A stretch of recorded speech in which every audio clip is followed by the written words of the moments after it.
अस्सलाम वालेकुम व्यूअर्स आज फिर हमारे साथ मौजूद हैं डॉक्टर इफ्तिखार ख्वाजा।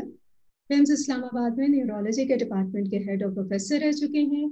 आजकल इंग्लैंड में बतौर मेडिकल कंसल्टेंट काम कर रहे हैं। अस्सलाम वालेकुम डॉक्टर साहब। अस्सलाम वालेकुम ज़री, अस्सलाम वालेकुम नाज़रीन। फरमाइए ज़री, आज का क्या मौजू है, आपका क्या टॉपिक है? डॉक्टर साहब आज हम आपसे पूछेंगे मीग्रेन या आधे सर के दर्द के बारे में, जिसने मेरा ख्याल है इस वक्त आधी दुनिया को एक सर दर्द में मुब्तला किया हुआ है। डॉक्टर साहब सबसे पहले तो यही बताइए कि मीग्रेन या आधे सर का दर्द ये है क्या चीज और ये किस तरह मुख्तलिफ है जो कॉमन हेडेक आम सर का दर्द है उससे। मीग्रेन का लैटिन नेम है हेमिक्रेनिया। हेमी का मतलब है आधा और क्रेनिया सर, तो आधे सर का दर्द हेमिक्रेनिया उसी से मीग्रेन बना है। तो क्यों होता है ये? एक सेरोटोनिन सब्सटेंस होता है केमिकल ब्रेन में, जो कि उसकी कमी हो जाती है। तो मीग्रेन में, उसकी डिप्रेशन में भी सेरोटोनिन की कमी हो जाती है, क्योंकि ये मूड अपलिफ्टिंग केमिकल है। तो इसकी जब कमी होती है तो वो मीग्रेन का अटैक हो जाता है। सही। तो ये डॉक्टर साहब इसकी शिद्दत जो है ये क्या आम सर के दर्द के मुकाबले में कम होती है या ज्यादा होती है? क्योंकि आधे सर में है तो यानी कि इसकी शिद्दत भी मेरा ख्याल है कि थोड़ी कम होती होगी।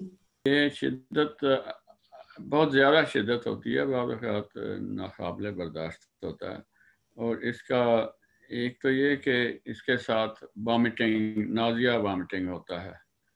और आम हेडेक में तो आप चलते फिरते रहते हैं, लेकिन इसमें आप बेड पर जाने पर मजबूर हो जाते हैं। जब तक आप बेड पर ना जाएं और कर्टन्स वगैरह बंद ना करें, क्योंकि लाइट भी बुरी लगती है, शोर भी बुरा लगता है। सही। तो उसको अंधेरा कर लें और कुछ सो ना जाएं 2-4 घंटे, उस वक्त तक ये ठीक नहीं होता है। तो इस तरह मुख्तलिफ है आम हेडेक से।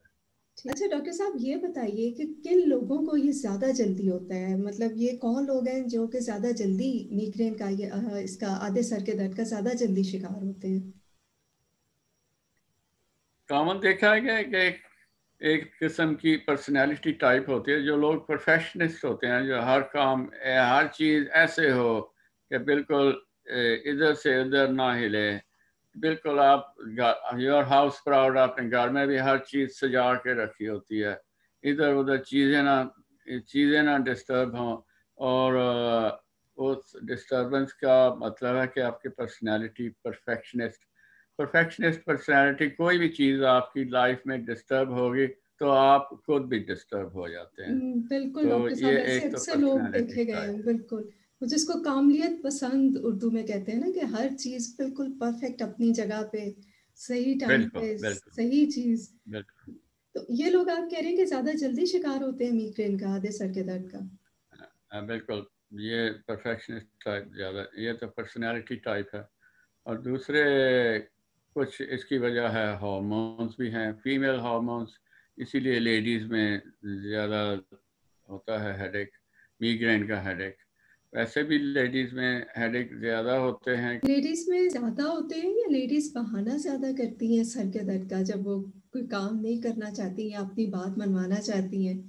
तो ये देखा गया है कि वो सर के दर्द का अक्सर बहाना किया जाता है। Will give the ladies the benefit of the doubt कि वो बहाना नहीं कर रही हैं। अक्सर हस्बैंड यही कहते हैं कि इसको तो सर दर्द होता ही रहता है, छोड़ो, लेकिन वाकई उनको मीग्रेन ज़्यादा होता है। और उसकी वजह यह है कि हार्मोन्स, एस्ट्रोजन्स के साथ सेरोटोनिन का लेवल कम हो जाता है। जब उनके पीरियड्स होते हैं तो उस दौरान में उनको मीग्रेन शुरू हो जाता है। सही। यानी कि डॉक्टर साहब एक से ज्यादा वजूहात हैं कि खवातीन को, एक तो उनकी परफेक्शनिस्ट ज्यादा तबीयत मेरा ख्याल है मर्दों के मुकाबले में खवातीन की होती है, और फिर हार्मोनल बिल्कुल चेंजेस जो है वो खवातीन में ज्यादा बिल्कुल पाई जाती हैं बनिस्बत मर्दों बिल्कुल।